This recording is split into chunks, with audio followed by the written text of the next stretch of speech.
Bonjour, mon nom est Robert Brousseau de Baseball Québec, directeur des opérations. C'est notre rendez-vous annuel où on tente là, de vulgariser en fait les propositions de changement au règlement.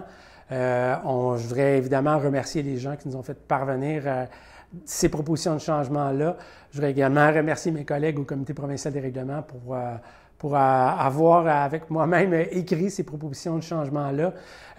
Puis je veux tout de suite ouvrir une parenthèse. Vous allez voir, là, quand le livre de Baseball Québec 2020 sera publié, vous allez voir qu'il y a un paquet d'interprétations qui a été ajouté. Donc, ce n'est pas nécessairement des changements au règlement, c'est plutôt des précisions là, sur certaines règles. En fait, il y a 4 règlements que j'ai en tête là, où on a précisé des choses. Le premier étant l'article 55.12 qui traite d'une suspension supplémentaire lorsque on n'a plus le nombre de joueurs requis en défensive, où on a précisé, là, entre autres, là, que si par exemple on est en offensive puis qu'un joueur se fait expulser, ce qui fait en sorte qu'on tombe sous le nombre minimum de joueurs, bien, tant que notre équipe ne retournera pas en défensive, le joueur impliqué n'aura pas de suspension supplémentaire au fin de l'article 55.12 puisqu'on ne retourne pas en défensive. Donc ça, c'est la première précision. La deuxième précision fait référence au tournoi puis au championnat, au fait qu'on ne peut pas ajouter un joueur en cours de partie.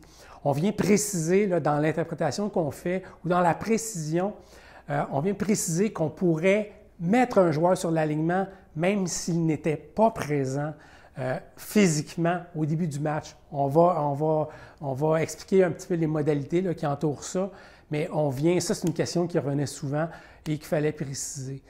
La troisième que j'ai en tête, c'est la situation où on sait que dans la règle de l'équité de jeu, on ne peut pas avancer d'un but au but suivant avec un écart de 5 points. Donc, il y a des situations, en fait, il y a une situation bien précise où un 5e puis un 6e point rentraient au marbre sur la même séquence de jeu. Et là, bon, il y avait une incompréhension. Est-ce qu'on compte le 6e point? Est-ce que le 6e point constitue un retrait? Ça aussi, on a précisé cette notion-là en regard de l'article 103.14c. L'autre changement, en fait, il y en a 5. L'autre changement, c'est évidemment, il y a un paquet d'exemples qu'on a donnés en référence au règlement du lanceur. Donc, un paquet de situations. Mon équipe s'en va en tournoi. Comment est-ce que je valide si mes lanceurs sont éligibles? Mon lanceur a lancé X nombre de lancers, puis là, il a fait X nombre de fausses balles. Comment que je dois gérer ça? Quel nombre que je dois indiquer dans mes registres? Donc, un paquet de questions-réponses qui vont être utiles là, pour l'ensemble des entraîneurs au Québec. La dernière notion, évidemment, c'est la notion qu'on a précisée l'an passé avec le moustique B et la notion du T-ball. Il y a eu beaucoup de questionnements, en fait, sur la notion d'élan de pratique sur un T-ball. Puis ça, on va le préciser dans le prochain article, là, dans la prochaine, en fait, parution là, du livre de Baseball Québec. Puis on pourra aussi le voir là, par un exemple. Donc, afin d'imager cet exemple-là, sur les élans de pratique sur le T-ball, rien de mieux qu'un exemple visuel. Donc, pour ce faire, je vais avoir besoin de deuxième moi qui va apparaître maintenant.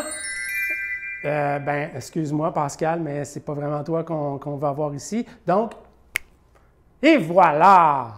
Donc, comme on peut voir Petit Bob qui est sur le T-ball, Petit Bob, évidemment, ce qu'on considère un élan de pratique au fin là, du terme élan de pratique, pour Petit Bob, c'est lorsque la balle n'est pas sur le T-ball. Donc, lorsque la balle n'est pas sur le T-ball, évidemment, Petit Bob peut prendre des élans de pratique à volonté. Évidemment, il ne prendra pas 5 minutes non plus pour prendre des élans de pratique, mais c'est là, ça va lui permettre d'ajuster précisément la hauteur de son T-ball et faire un élan de pratique ou deux. À partir du moment où Petit Bob va mettre la balle sur le T-ball, à ce moment-là, la notion d'élan de pratique ne tient plus. Et si Petit Bob malencontreusement, il irait toucher la balle puis que la balle va tomber, bien à ce moment-là, on doit considérer ça comme une balle en jeu au fin entre autres, là, le rayon de 10 pieds en avant du marbre. Donc, ça va être bien important de comprendre qu'il y a un élan de pratique, puis ça dans l'enseignement que les entraîneurs vont faire aux joueurs, notamment à Petit Bob, que les élans de pratique, ça se fait sans balle sur le T-ball. Une fois que la balle est sur le T-ball, bien, le joueur est sujet à malencontreusement toucher la balle et la balle va tomber en jeu, donc elle devra être jouée. Donc, ça va être important que les entraîneurs enseignent la bonne chose à leurs joueurs.